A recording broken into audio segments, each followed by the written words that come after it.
कई लोगों ने भ्रम पैदा कर रखा है, कई लोगों ने भ्रम पैदा कर रखा है। कई महाराज लोग कह देते हैं कि जब गर्भ से नारी रहे तब शंकर भगवान को न छुए, शिवलिंग का स्पर्श ना करे, शंकर जी को छुए नहीं।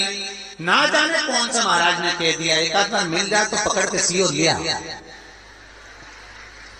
जिसने कहा, जब शिव महापुराण की कथा कर रही है, अकाल मृत्यु वो मरे जो काम करे चंडाल का, और काल उसका क्या बिगाड़े जो भक्त हो। महाकाल का जो शंकर का उपासक होता है, शंकर का स्पर्श करता है, शिवलिंग का मात्र स्मरण, केवल स्मरण, केवल स्पर्श करता है, तो कहा उसके कौटी कौटी पाप छिन्न हो जाता।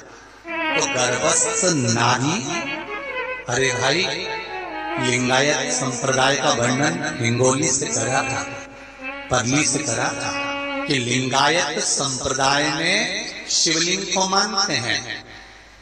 बच्चा गर्भ से जन्म लेता है, माँ जब तक बच्चे को दूध नहीं पिलाती, जब तक उसका गुरु मंत्र नहीं हो जाता, उसको लिंगायत संप्रदाय के संत आकर जब तक गुरु मंत्र नहीं दे देते तब तक नारी उसको दूध तक नहीं पिलाती। यहाँ तक वर्णन विचार करिए जरा। तो फिर कौन ने कह दिया कि शंकर भगवान के शिवलिंग को छूना नहीं चाहिए, गर्भवती नारी स्पर्श नहीं करना चाहिए? और कौन से पुराण में लिखा है, कौन से शास्त्र में लिखा है? यहाँ शास्त्र कह रहा है, शिव महापुराण, स्कंद पुराण, पुराण, नर्मदा पुराण, पद्म पुराण वर्णन करती है। आप दिल से, हृदय से, चित्त से शंकर भगवान की आराधना कर सकते हो।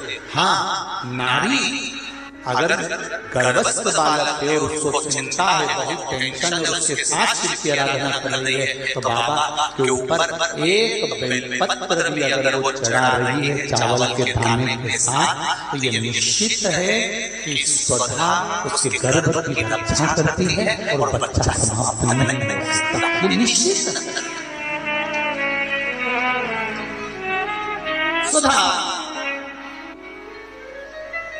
तप करनी, साधना करनी, और तप साधना कर स्वधा के सम्मुख में 3 बेटियां प्रकट हो गई हैं। वो 3 बेटी है महाराज,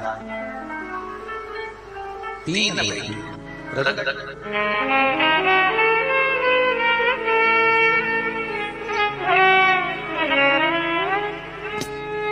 महाराज मैना, धन्या और कला, ये 3 बेटियों का प्रागट्य सम्मुख में हो गया। आप देखेंगे कल की कथा में कि मैना, धन्या, कला, इन तीनों के नाम से जिसको स्वप्न में सांप दिखते हो, मरे हुए व्यक्ति नजर आते हो, या